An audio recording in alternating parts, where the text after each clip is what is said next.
What's up, everyone, and welcome back to another episode of the JuiceBox presented by Lock City. Muz and Wighty back on the mic. Hope everyone has been doing well and cashing out.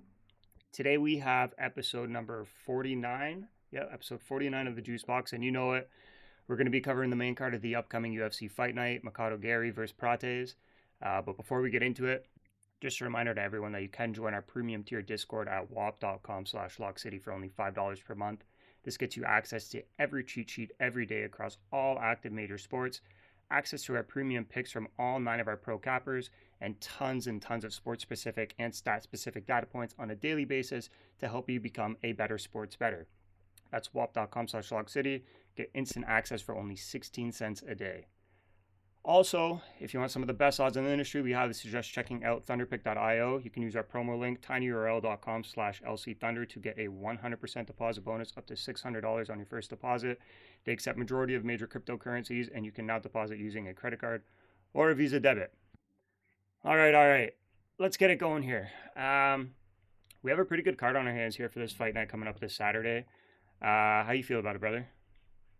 Yeah, super excited.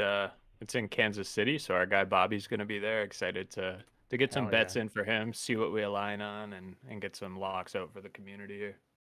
Hell yeah. All right. Yeah, looking forward to seeing him at that event. So let's get into it.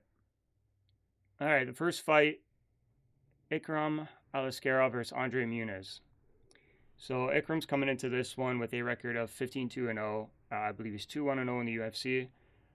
4-1 in his last 5 fights, and he's coming off a KO loss to Robert Whittaker. Sorry, did I say? Anyway, we'll continue on here. KO loss to Robert Whittaker in his last. He has 11 wins by finish, 6 by KO TKOs, and 5 by submission. Before this recent loss to Robert Whittaker, he was on a 7-fight win streak, so that's something we're thinking about. Muniz is coming into this one with a record of 24-6-0, being 6-2 in the UFC. He's 3-2 in his last 5 and coming off a win in his last, but also 2 straight losses before that. It's also worth noting that once joining after winning Dana White's Contender Series, he went on a 5-fight win streak. He has 19 wins by finish, 4 by KO, TKO, and 15 by submission. Looking at the tail of the tape, Ikram's younger by 3 years, but Andre holds the height and reach advantage. The height advantage isn't too crazy. The odds are heavily favoring Ikram. We have another Dagestani coming into this one, going up against, one of my favorites, the Brazilians. I'm currently undecided on this, not going to lie. I don't know where I'm leaning anymore at this point. Me and Whitey were just discussing this fight a little bit before this podcast began, and yeah, I don't know. He's got me more undecided than I was originally coming into this. So how you feeling about this? Yeah, I mean, like you said, his ground game is decent, but I think he's slow, both physically and potentially developmentally. He's lost 2 of his last 3. The one fight he did win against Jung Park, he didn't look that great. He had to win a split decision. Aliskerov is 15-2. I think personally he's levels above Jung Park. The odds on this I think are pretty reflective of how a lot of people view the fight. I think 590 is a little bit of a stretch, so not really a ton of value in a straight bet. Better off as probably a parlay piece, but I do think Aliskerov wins this fight for sure. Yeah, I mean, the books are favoring him like crazy, as you said. So is the public consensus. You guys know how I feel about going against Brazilians. That's all I'm going to say right now. But I am undecided currently. I'm going to leave it at that. Stay tuned in the Discord, and if you're not in it, definitely join if you want to know what my pick is, because it's going to be an interesting one, I feel like. So that's where I'm sitting at currently for this one. Should we move on to the next one? Yeah, let's get this one out of the way. All right. Next up, we got Randy Brown versus Nicolas Dalby. Randy Brown is coming into this one with a record of 19-6-0, being 12-6-0 in the UFC. 3-2 in his last 5 fights, and he's coming off a decision loss to Brian Battle, but was on a 3-fight win streak before that. He has 12 wins by finish, 7 by KO, TKO, and 5 by submission. Dalby, on the other hand, is coming into this one with a record of 23-5-1 with 2 no contests, 5-2-0 with 1 no contest in the UFC. He's 4-1 in his last 5, coming off a split decision win to Arena, but was on a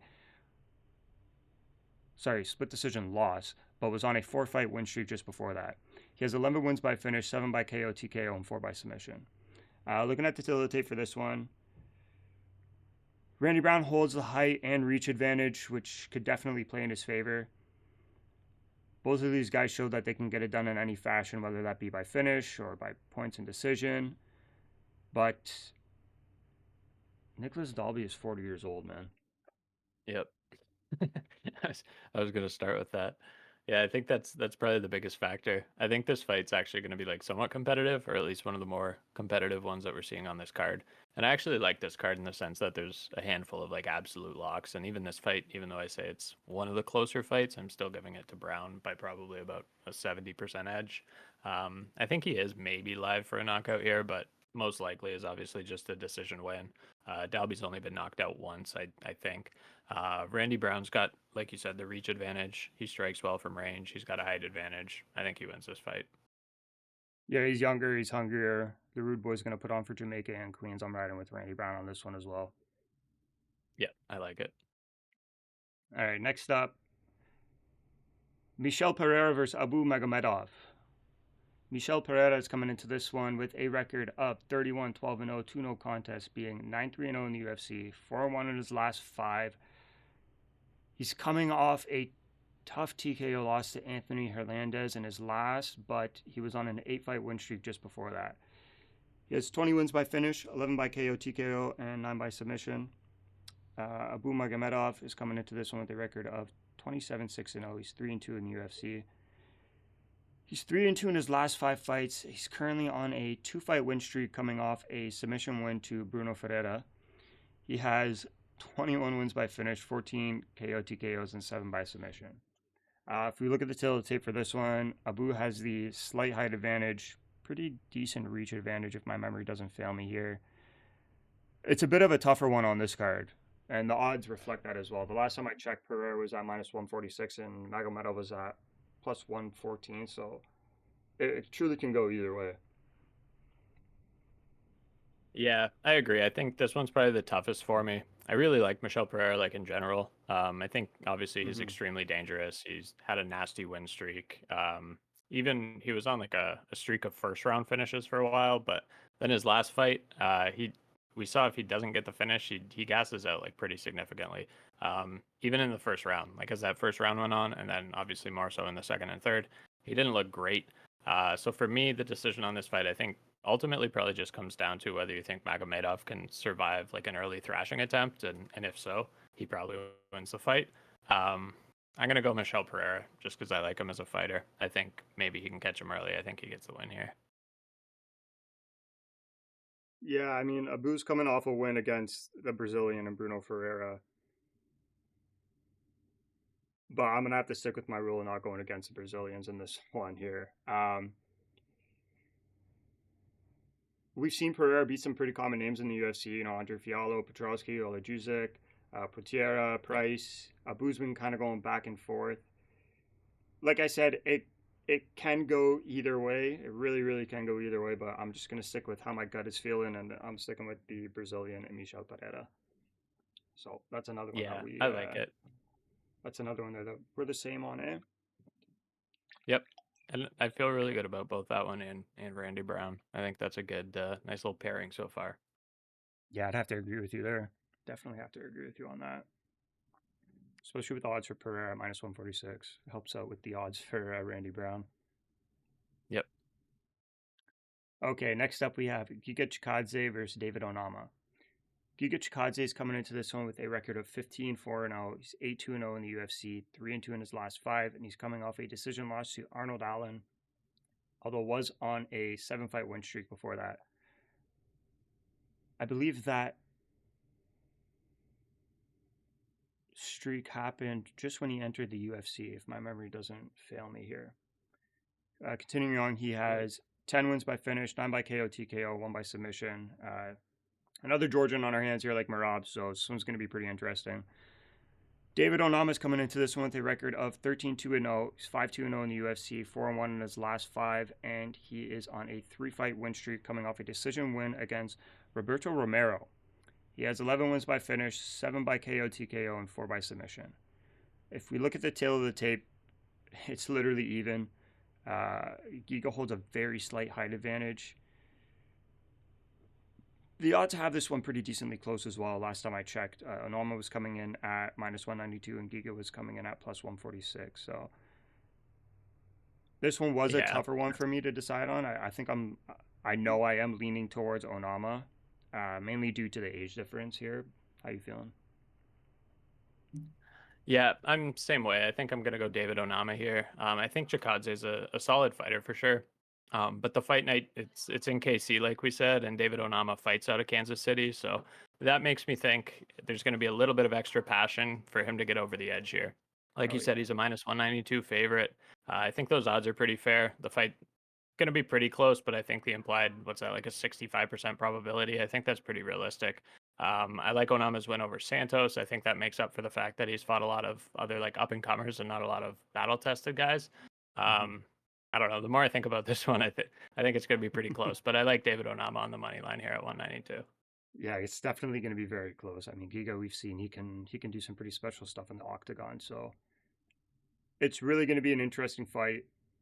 Really, really, really interesting. Definitely one I'm going to be watching very closely. But I want to take Giga, but I got to lean with Onama here. I'm also on David Onama. Nice. I like that. Three in a row. Three in a row. Three in a row. We're probably on the same one for this one too. Anthony Lionheart Smith versus Zhang Mingyang. You got Lionheart, right? Of course.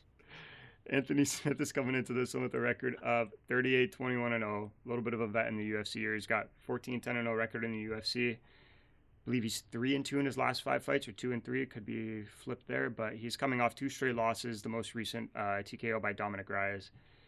He has though 35 wins by finish, 20 KO TKOs, and 15 by submission. So he's lethal in the octagon. He's lethal. Zhang Mingyang is Yeah. coming into this one with a record of 18-6-0, being undefeated in the UFC since winning Contender Series. He's 2-0. Or sorry, not Contender Series. He was on road to UFC Singapore. He is 5-0 in his last 5 fights and is currently on a 11-fight win streak. Looking at the tail of the tape, Anthony Smith has the height advantage, very slight reach advantage. But he also has the age advantage of being 10 years older than his opponent. Yeah, I I was super excited to tell you how much I think Anthony Smith's going to lose this fight, and although I don't love the odds on this one, I think Mingyang Zhang he wins this fight. I think the UFC's kind of set him up here nicely. They gave him an opponent coming off losses, and in 3 of his last 4, I mean, they were the losses have aged pretty well, but I think this would do a lot for Mingyang Zhang's popularity. It's going to help the UFC grow their Chinese audience. They already have Zhang Weili as a champion. I think the fight kind of screams setup, and for that reason, I kind of hope Anthony Smith just shocks the world and kind of puts his lights out. But Mingyang Zhang should win this fight. We'll take him on the money line, but it's ridiculous at minus 520. But we'll take it as a parlay piece. I am also on Zhang Mingyang, but what did we see Anthony Smith do not too long? Well, a couple of years ago. They were doubting him, counting him out, old man. And was it a knockout that he got? Was it a knockout that put him back into the conversation of fucking? I submitted Vitor Petrino, but then, yeah, I don't know. He's got knocked out by Khalil Roundtree, which is a good loss. And Roman Dolidze a decision, that's a good loss. And the Dominic Reyes loss has aged really well. That TKO, I would say that's fine. Reyes has looked great, but I don't know. He lost to Glover Teixeira decision to Johnny Walker. He beat Ryan Spann barely, a split decision. Yeah, but we're going too far back now. We're giving him Yeah, but he's lost six too of his many last years. 6. That's true. He's got No, the yeah, heart that's of a true. That's loser. true. That's true. That's true. He's got the heart of the lion. He could very well do it. It would be freaking sick as hell to see, but I doubt that's gonna happen. This guy's 10 years younger. He's just gonna be sharper, way faster. I feel it's gonna be Zhang Mingyang all day. Wow, ridiculous odds. Absolutely ridiculous. What'd you say it was? Minus five what? Yeah, 520 when I last checked. And that's our co-main of the card, isn't it? Yep. Interesting. Very, very interesting. Yeah, I'd have to agree. It definitely seems like a setup fight for an exit for Anthony Smith. Ah, it's not going to be pretty for him, I feel. But They got to go at some point. So let's move on here. Next up, we have the main event of the card: Ian Garry versus Carlos Prates. I don't even want to say his name anymore. Ian Garry's coming into this one with a record of 21-6-0. He's 8-1 in the UFC, 4-1 in his last 5. Coming off a loss to Shavkat Rakhmonov, thank God. But he went on an 8-fight win streak once he joined the UFC. Guys, I don't like him, but he's got talent. He's strong. He has 8 wins by finish, 7 by KO, 2 KO, and 1 by submission. Carlos Prates is coming into this one with a record of 15-1-0, being 4-0 in the UFC after joining after winning Dana White's Contender Series. He's 5-0 in his last 5 fights. He's on an 11-fight win streak currently. He has 19 wins by finish, 16 by KO, TKO, and... Sorry. I got that information wrong. Let me double check this right here real quick. 21-6-0, sorry, not 15, so 1-0 coming into this one. Anyway, 19 wins by finish, 16 KO, TKOs, and 3 by submission. Till the tape, Ian holds the height advantage, Carlos holds the reach advantage. This one is extremely straightforward for me. I don't know about you. I'm riding with Carlos Prates. Fuck Ian Garry. You can go ahead. What do you got to say? Yeah, I hate Ian Garry. I don't know. He looked really good against Shavkat. I think he's probably entering his prime. He's going to be hungry coming off his only loss in his career. I don't know. Prates, on the other hand, he's got the aura of a champion. He's got the heart of a champion. I think he could potentially face a setback here, but if not, he's on the fast track to the top of the division. The fight, I think, has the ability to go either way, and I really, really hope Prates wins this. I think Prates has better stand-up. I just don't know how he looks over 5 rounds. I think he's probably used to sparring, obviously, and he's probably conditioned for that. He can spar probably for 5 rounds or stand up probably for 5 rounds rather. Even with smoking a pack a day or whatever he does. But when it goes to the ground, especially if it goes early, I don't know how Prates is going to do over 5 rounds. I know Ian Garry, although he's a moron, I hate him. I think he's a determined moron, and I've seen his conditioning in previous fights.